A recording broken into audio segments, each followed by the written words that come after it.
पहाड़ी के ऊपर फेंकते हैं, पहाड़ी के नीचे पर यही कचरा आया था हाँ टेस्टिंग के लिए। उसके बाद नहीं 10 टन आया था और जला। तो उसके बाद 2015 में जलने के बाद वो जला। उसके बाद बरदरी के पानी जो आसपास एरिया है पानी पीने लायक नहीं है। किसान वहाँ पे आज भी सोयाबीन नहीं बो सकता है। उसके बाद चीराखान चले जाओ, धन्नर चले जाओ, गौला चले जाओ, सभी एरिए जो प्रभावित हुए। मेन चीज़ जब इस घटना को जब आप बोल रहे हो कि हमने टेस्टिंग की है, जब 2015 में आपने टेस्टिंग की तो 15 के बाद जब ये घातक चीज़ें हुई है तो प्रदूषण विभाग क्यों सोया हुआ था? परीक्षण जो रिजल्ट उसका रिजल्ट आम जनता को वो जो आयुक्त गैस राहत है हाँ। हमने एक बड़ी हम गए थे वहीं थे, बिल्कुल वहीं थे, बहुत सारे क्वेश्चन सब रखे लेकिन सब फेल। उनके पास जवाब ही नहीं है। बिल्कुल थे, हम सभी थे वहाँ। अय्यर साहब है स्किन स्पेशलिस्ट और कैंसर स्पेशलिस्ट। उन्होंने खुद ने ये स्वीकृत किया कि बोले आप मतलब जो आए थे उनसे पूछा कि आप इसको विसर्जित कर सकते हो, हमको प्रमाणित कीजिए। तो उन्होंने इस चीज़ को मतलब एक्सेप्ट ही नहीं कर पाया कि बोले कि इससे कैंसर नहीं होगा। मतलब उन्होंने खुद ने ये अय्यर साहब ने उनको फोन मतलब रिकॉर्ड रखी और मौखिक तौर पर अय्यर साहब के मोबाइल में रिकॉर्ड है। उन्होंने बता दिया था कि ये जो यूनाइटेड कार्बाइड का जो कचरा जो जलेगा इसके जो कहते हैं ना कि जलने के बाद जो धुआं वगैरह निकलता है वो निकलने के बाद वो भी नष्ट नहीं होता है, ये उनका कहना है। हाँ मैं चैलेंज कर देता हूँ, बोले ये नष्ट नहीं होगा। प्रभारी मंत्री कैलाश जी भी बैठे थे। रिपोर्ट लेके आए थे बहुत सारे। उन्होंने जो रिपोर्ट बताई ना उसी का जब SS नायर साहब ने जब पूछा ना तो वो भी जवाब नहीं दे पाए।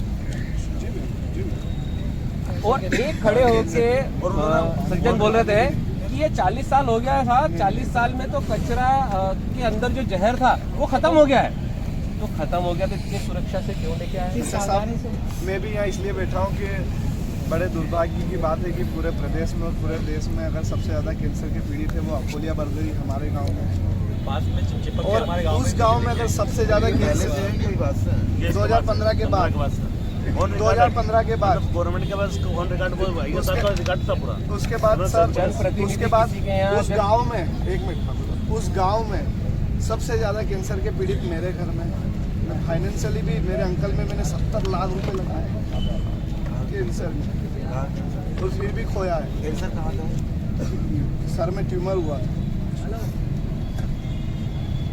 मैंने बम्बई में इलाज करवाया उनका, मैंने गुजरात में इलाज करवाया, मैंने उनका इंदौर में इलाज करवाया। कैंसर के पीड़ित सबसे ज़्यादा मेरे घर में मेरी दादी कैंसर में शांत हुई, मेरे दादाजी कैंसर में शांत हुए और मेरे अंकल कैंसर में शांत हुए। और बड़े दुर्भाग्य की बात है कि मैं जिस दिन मैं 2 साल का था उस दिन मेरे पिताजी एक्सपायर हो गए थे। जिस दिन मैं 2 साल का हुआ था सन 2001 में 23/11/2001 को मेरे पिताजी एक्सीडेंट में एक्सपायर हो गए। मेरे घर में मेरे अलावा कोई भी नहीं है। मुझे पता है कि अगर आज मैं इस कचरे का विरोध नहीं करूंगा और इस कचरे का पीतमपुर में अगर निपटान होगा तो मैं अगर कैंसर में नहीं मरूंगा तो मेरा बच्चा मरेगा, मेरा बच्चा अगर नहीं मरेगा तो मेरे बच्चे का बच्चा मरेगा। पर मरेगा तो परिवार तो मेरा यूँ भी ख़त्म होना है। तो इससे अच्छा कि मैं आज हमारे अनशन पे बैठ के मर जाऊँ। तो कम से कम एक पीतमपुर हमारा कोई उद्देश्य नहीं कि हम शासन प्रशासन को पुलिस को परेशान करें। हमारा एक ही उद्देश्य है कि हमको रखना है या पीतमपुर में, या तो जैसे आपने आसपास के पीतमपुर के गांव माधोपुर को ख़त्म कर दिया ऐसे हमको भी यहाँ से उठा के भगा दो, ख़त्म। माधोपुर में इंडस्ट्री लगा दी और गांव को उठा के हाँ माधोपुर में ऐसा हमको भी यहाँ से पीतमपुर को निपटा के हमको भोपाल में, अगर भोपाल सुरक्षित है तो भोपाल में शिफ्ट कर दो। वहीं का व्यवस्थित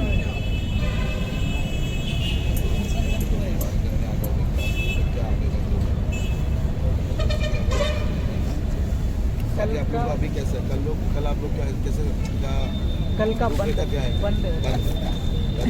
किस तरह का बंद?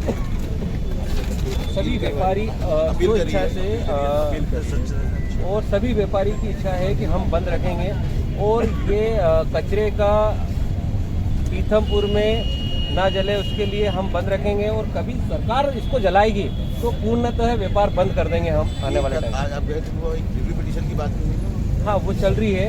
वो 8 तारीख एक्चुअल में हमारी जो प्रतिनिधि मंडल था पीथमपुर का, जंतर मंतर भी गए बता रहे हैं। हाँ जंतर मंतर पे भी गए, वहाँ पे भी चल रहा है, वहाँ पे भी चल रहा है। एक टीम जंतर मंतर दिल्ली पे भी है और जबलपुर हमारे प्रतिनिधि मंडल कल गए थे।